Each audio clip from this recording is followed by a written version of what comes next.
Hi, I'm Dr. Melinda VanDevelder. I'm with the VCU School of Education Teacher Residency, RTR, and I'm really excited to talk to you all today about our partnerships.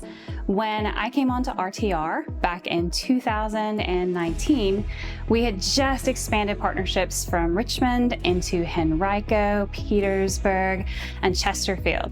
So I am excited to continue these partnerships with the districts across the state as we expand. They are so vital and so important.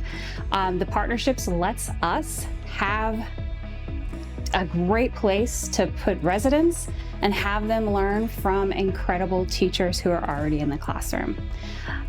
I am a secondary residency coordinator, so I am very appreciative of the partnerships that allow the residents coming from RTR into your schools at the bachelor's degree level, the master's degree level, in elementary and secondary, special education, and leadership.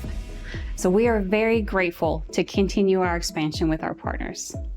One of the benefits that we have recently adapted at VCU is expanding our modalities from face-to-face to virtual. So it makes it easy for people across the whole state to take coursework and be in a classroom with a mentor teacher in districts across the state.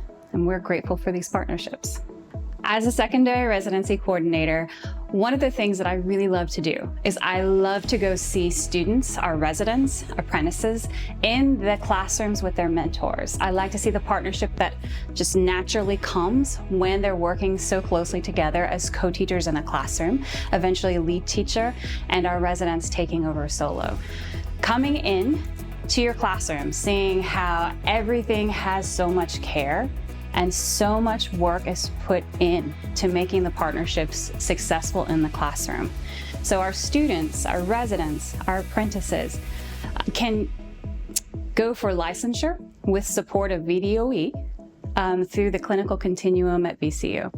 And we appreciate these partnerships very deeply.